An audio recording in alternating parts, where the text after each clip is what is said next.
This is Valley View News. There's a plan to improve U.S. railroad safety 5 years after the Chatsworth train collision. The Pope addressed some controversial topics in an interview with an Italian magazine. People are reacting. Hello and welcome to Valley View News. I'm Stephanie Marroquin. And I'm Camilla Rambaldi. Protesters in Los Angeles have rallied against genetically modified food. Mona Adem reports on the issue that continues to divide the country. Some say it makes food unsafe. Others say it helps feed the world. This is the Los Angeles March against Monsanto and GMO. More than 100 protesters gathered to rally against what they call an attack on humanity. We are here today to take back our lives.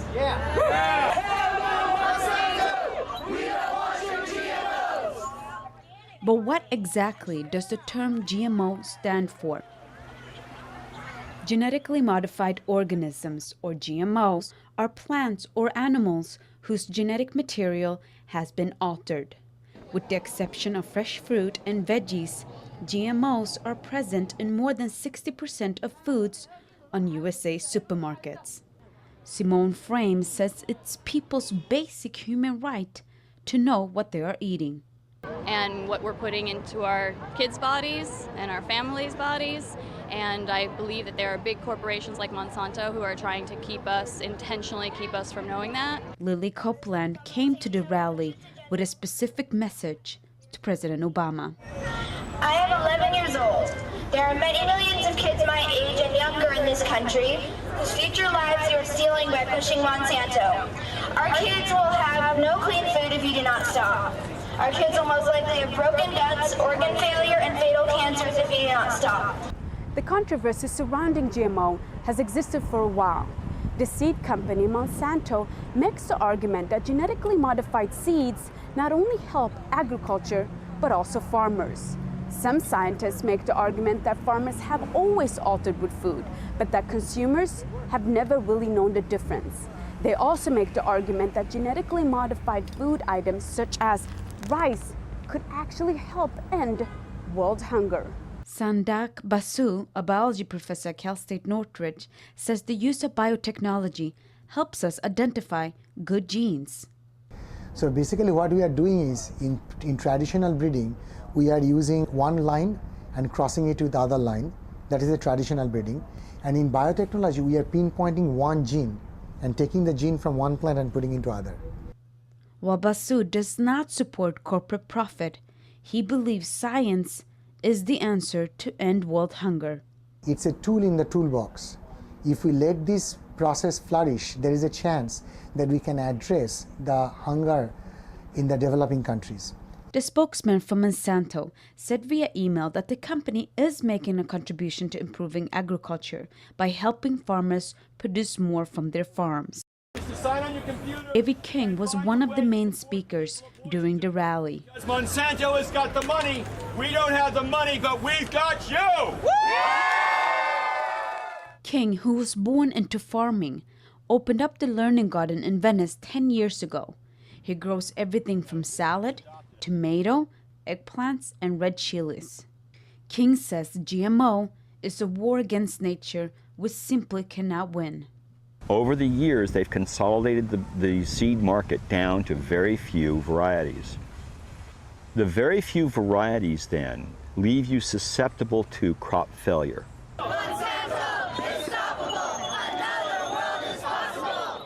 For protesters at this rally, the fight will not end here. They've declared war on biodiversity, and certainly we didn't start the fight, but look forward to finishing it. Reporting from Koreatown, I'm Mona Adem, Valley View News. The FBI has taken over the investigation of a dry ice bomb that exploded in a men's bathroom at LA International Airport. The explosion was created by filling a bottle with dry ice in a restroom at Terminal 2. Officials said an airport employee heard an explosion in a men's room and went to investigate. The blast did no damage and there were no injuries reported. The fiscal crisis in the United States is raising concern for world leaders. The World Bank and the International Monetary Fund said the U.S. may risk massive disruption all over the world due to the U.S. government shutdown. What is now a recovery would turn into a recession or even worse. Negotiations to reopen the government and raise the debt ceilings are priorities for Congress to get the U.S. back on track, but a decision hasn't been reached. The deadline to raise the debt ceiling was set to October 17th. Leaders said after the deadline, the government would be at risk of not having enough money to pay all of its bills. Some national parks are reopening with the help from state and private funds. The Grand Canyon, Rocky Mountain National Park, and all of Utah's national parks have reopened. State leaders are hoping to get reimbursed for funding the federally run parks, but there's no guarantee that will happen. The Statue of Liberty and Mount Rushmore will also be welcoming more visitors. New York is dipping into its tourism budget, while South Dakota said the $152,000 bill would be paid with donations by nonprofit groups and private companies. Millions of U.S. school children could soon be without an important source of nutrition. The School Nutrition Association wrote House Speaker John Boehner a letter letting him know the shutdown was leaving them unsure of how they will fund the program. The Department of Agriculture also said it was not sure if it would be able to guarantee money for the schools after November 1st. The school lunch and breakfast program serves about 30 million children daily.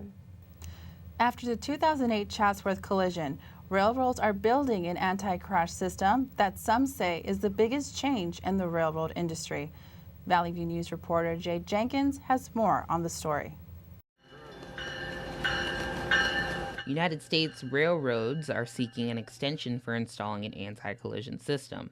Following a deadly train crash in Los Angeles, Congress passed legislation requiring the nation's railroads to install a collision avoidance system by the end of 2015. The Senate bill to extend the deadline to 2020 has been backed by 2 Democrats and 5 other Republicans as co-sponsors. Southern California's Metrolink operated the commuter train that slammed head-on into a freight train in Chatsworth on September 12, 2008, killing 25 people and injuring 135. The collision occurred when a Metrolink engineer failed to stop at a red signal because he was texting. Train master Bob Atkins says the collision was one of the worst he's ever seen. I was here. You know that I was right here when the engineer left, when we went up there, and that was it. Chatsworth crash victims are pushing against the delay. One says, "What are the railroads afraid of? They are just looking into their pocketbooks and don't care about human lives."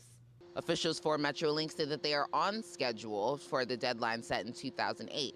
Metrolink is set to complete the high-tech project by next spring, along with 512 miles of track.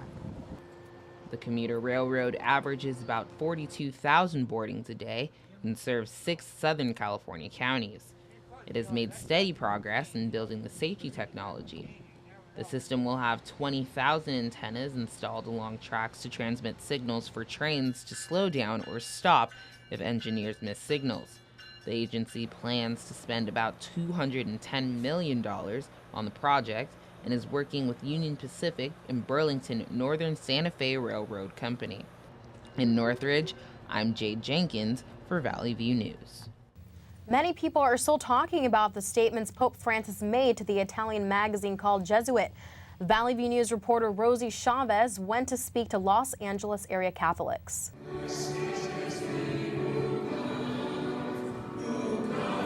Pope Francis says Catholics need to stop obsessing on matters of abortion, homosexuality, and contraceptive methods, but instead focus on healing and mercy. Churchgoer Barbara Orozco says she's pleased with the Pope's message. He's not denying the rules of the church and the things that we believe in, but he's just emphasizing mercy. I think he's a wonderful man. Some thought this was a sign of change, but Father Rodolfo D'Agostino says the Pope is just re-emphasizing church values. More than change is improvement, because there are no changes in the doctrine of the church. Maybe some small changes that doesn't depend on the law of God. Pope Francis did the interview because some Catholics said he wasn't talking enough about those topics. The Pope said those matters need to be spoken about in a context, and it isn't necessary to talk about them all the time. Sister Yonori Zuniga says she is not sure if the message will motivate people to convert. Those issues are always like very delicate, and some people do not want to talk about it. But in terms of defending human life, I mean, we have to. And in terms of homosexuality, even though we need to embrace every person. The Department Chair of Religious Studies at California State University Northridge, Rick Talbot, says the Pope's views fit well with today's society. Compassion for homosexuals, I think, is a very positive statement given where our culture is at. This Pope's approach is different. He lives in an apartment across from the Vatican instead of the palace. He's also known to have personally responded to people's phone calls. Pope Francis said the church should pay more attention to helping the poor and disenfranchised. In his interview with the Italian magazine, he also said he sees a church as a field after a battle, where you don't go up to a seriously injured person and ask him about high cholesterol or the level of his blood sugar. You take care of the wounds, and then you can talk about everything else. In Gardena, I'm Rosie Chavez for Valley View News. Iran is seeking approval from 6 world powers to increase uranium levels to fuel civilian power plants. The world powers are the U.S., Britain, China, France, Germany, and Russia. Iran's government says it is willing to halt certain advancements to its nuclear program if some economic sanctions are removed. But some nations are worried that Iran wants to increase its uranium levels to be used in weapons. An exploding car bomb in Syria has killed at least 20 people. Officials say they expect more deaths because many people were critically injured. The bombing was another in a series of violent events in the region. 7 humanitarian workers were recently kidnapped at gunpoint. 3 of them worked for the Red Cross. Officials said they are unsure of who abducted the workers or why. A Red Cross spokesperson said the kidnappings would not deter the agency from continuing humanitarian work in Syria.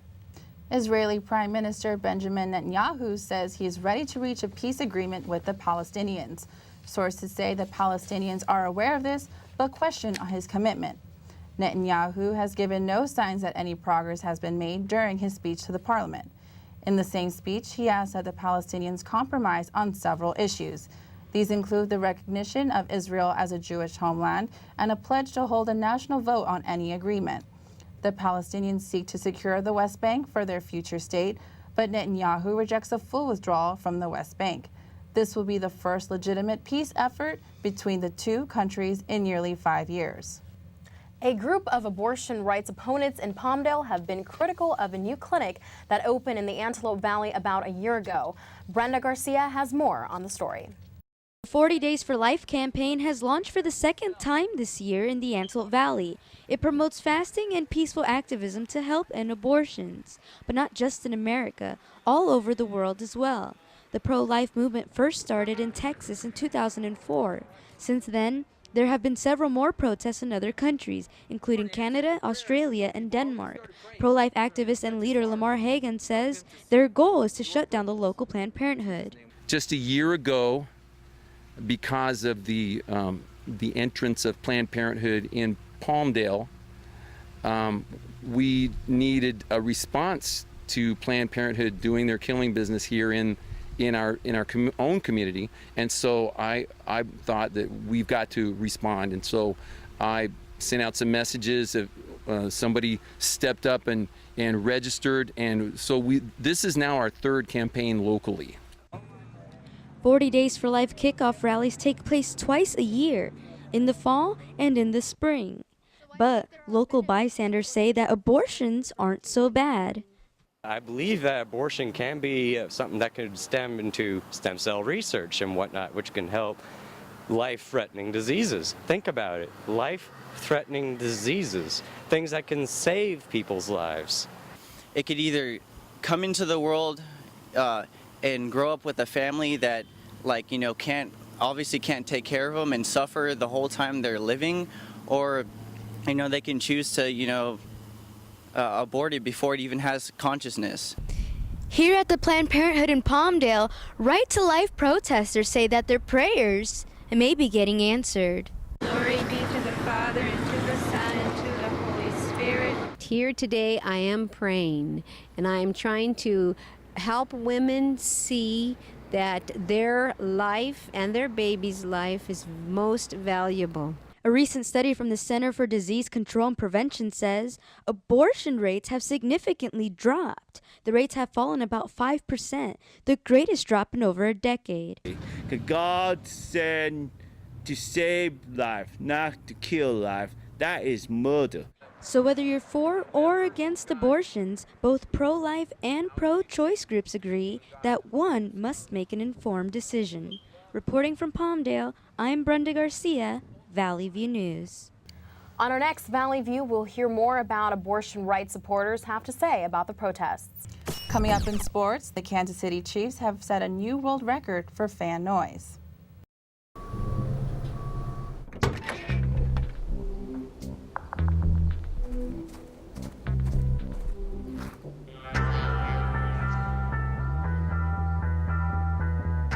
When you throw away money on wasted electricity, you're throwing away everything you could have bought with it. Saving energy saves you money. Learn more at energysavers.gov. Here's to the things that can keep us safe. Those we use all the time with hardly a thought. Those that are silently standing by to save our lives. And now, those that we carry with us everywhere we go. Many mobile devices will now bring you wireless emergency alerts, real-time information directly from local sources you know and trust. With the unique sound and vibration, you'll be in the know, wherever you are. Maybe he's really focused. Maybe he likes spinning the wheels. Maybe he just loves trucks. Preoccupation with objects is one early sign of autism. Learn the others today. The New England Patriots and Tom Brady rallied on a late fourth-quarter comeback to give the New Orleans Saints their first loss of the season.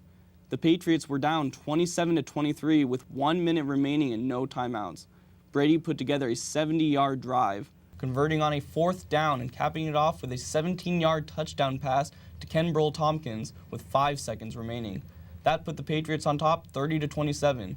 Brady threw for 269 yards and 1 touchdown. Saints quarterback Drew Brees had 236 yards and 2 touchdowns. Both the Saints and the Patriots are now 5-1 on the season. The 2-year-old son of the Minnesota Vikings running back Adrian Peterson has died.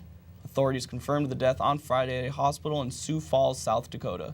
The child was the victim of an alleged assault by 27-year-old Robert Patterson. Authorities say Patterson had recently started a relationship with the mother of the child. He was charged with aggravated assault on an infant, but now that the child has died, other charges are being considered. Former MVP Adrian Peterson played against the Carolina Panthers on Sunday. The Kansas City Chiefs remain undefeated with a 6-0 start on the season. This is the second best start in franchise history. The latest was a 24-7 win over their division rival, the Oakland Raiders. The Raiders scored first in the game, but the Chiefs dominated from there. Jamal Charles of the Chiefs ran for 2 touchdowns. The Chiefs' defense proved to be a big asset as the team had 10 sacks. The Raiders quarterback Terrell Pryor also threw 3 interceptions in the second half. Arrowhead Stadium, home of the Kansas City Chiefs, has become the world's loudest outdoor stadium. The noise level reached 137.5 decibels as 77,500 fans cheered on the team. The previous record had been held by Seattle's CenturyLink Field, but Arrowhead Stadium holds 10,000 more fans. Chiefs running back Jamal Charles said the fans' energy helped them to play hard. The Los Angeles Kings beat the Florida Panthers 3-0. This is the Kings' 3rd victory in a row. Kings goalie Ben Scrivens made 20 saves, which led to his 3rd career shutout. Dan Cassillo scored his first goal of the season to put the Kings on the board in the second period. Justin Williams and Jordan Nolan added the 2nd and 3rd goals. It was Williams' 500th career point. The teams will meet again on March 22nd when the Panthers come to Staples Center. The Kings now have a record of 4-2. The St. Louis Rams won their 2nd straight game with a win over the Houston Texans. The score was 38-13. The Texans have now lost 4 games in a row. The Texans gave up 95 yards in penalties, fumbled for 2 turnovers, and threw 2 interceptions. Their starting quarterback, Matt Schaub, injured his right ankle when he was sacked. Some of the Rams fans cheered while he was down, and this angered the Texan players. Johnny Manziel has led his number 9 Texas A&M Aggies to another victory. The Aggies beat Ole Miss 41-38. Manziel had an injury scare in the first quarter when he rolled over and grabbed his left knee after throwing a pass. But he came back shortly after and threw for a total of 346 yards and ran for 2 touchdowns. The Aggies trailed 38-31 halfway through the fourth quarter. Manziel had a 75-yard drive to tie the game with just over 3 minutes remaining. Josh Lambo made a 33-yard field goal as time ran out to give the Aggies the win. The Los Angeles Lakers are on a working trip to China, but they took some time off too. A majority of the team took a 2-hour trip to see the Great Wall of China. Crowds immediately surrounded the players when they arrived to get pictures and autographs. Laker Pau Gasol said it is nice to see so much appreciation and excitement from fans. Dozens of security guards moved the players along the path. The players were told not to stop walking to avoid being flooded with fans. The Lakers will play games in both Beijing and Shanghai next against the Golden State Warriors. Numbers prove that pro sports in Detroit are running a different economy than the rest of the city. The bankrupt city has struggled to keep streetlights on, but their pro teams are making a multi-billion-dollar profit.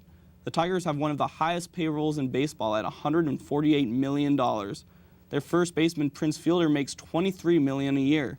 One defensive lineman of the Detroit Lions has a payout high enough to provide for the salaries of 10 rookie police officers. The teams also have help from the dedicated fans and profitable TV deals. And that's all for sports. Now back to you, Camilla. Coming up in entertainment, the cast of Glee has made a memorial episode to honor actor Corey Monteith, and a man in Rosemead has developed an extra twist to a birthday cake. This is my computer. This is your computer. Let's go on the internet. Let's go. Click it. Yes.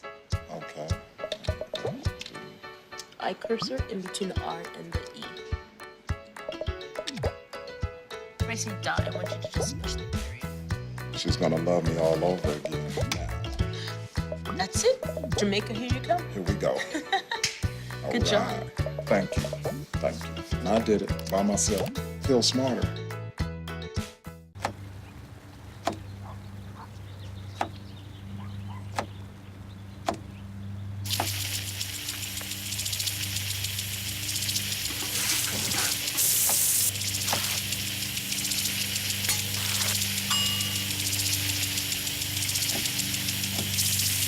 Clean kitchen surfaces, utensils, and hands with soapy water. 1 in 6 Americans will get sick from food poisoning this year. Keep your family safer. Check your steps at foodsafety.gov. Traditional light bulbs actually generate 9 times more heat than light. Let's switch to Energy Star light bulbs and stop burning through cash. Saving energy saves you money. So Naomi, did you watch Glee's memorial episode on Corey Monteith? Yes, I did, and a lot of people watched it as well. Even the hashtag Remembering Corey was trending. Let's hear more about it. Hugh Jackman makes millions even outside the box office. He raised $1.85 million at a Broadway-style concert in Hollywood. Proceeds will go to the Motion Picture and Television Fund for Retired Entertainment Professionals. The hit Fox show, Glee, is saying goodbye to one of its most loved characters. Corey Monteith played Finn Hudson in the series and was found dead in a Vancouver hotel room in July. The storyline of Glee's memorial episodes was crafted in honor of the actor to remember the show's most central character. Monteith's real-life girlfriend, Lea Michele, who plays Rachel Berry, sang Adele's Make You Feel My Love. Viewers say the actors expressed a lot of sadness. Fox has set up a memorial page for the actor where viewers can post videos, pictures, and tweets. Monteith's death was ruled accidental, and an autopsy found the actor was intoxicated with heroin and alcohol. Actress Amanda Bynes has been released from the UCLA Medical Center. She was placed under an involuntary psychiatric hold in July. This came after she allegedly set a fire in a stranger's driveway. She also has been in several other bizarre incidents. Her parents released a statement saying she is now making great strides toward recovery. Bynes will now be receiving specialized treatment in a private facility outside of LA.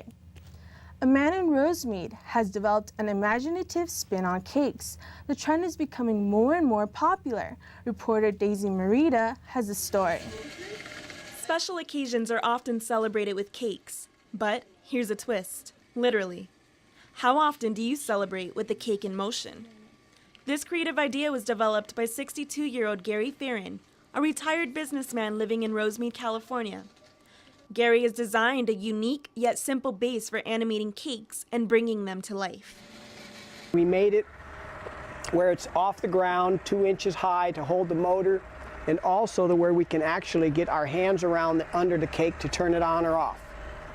It has 1 spinning option, and then there's 6 options for things to go up and down, sideways, and you don't have to, and like in this case, you do not have to use all of everything at one time. Cakes in Motion was inspired by Gary's desire to add a bit more imagination to the classic cake.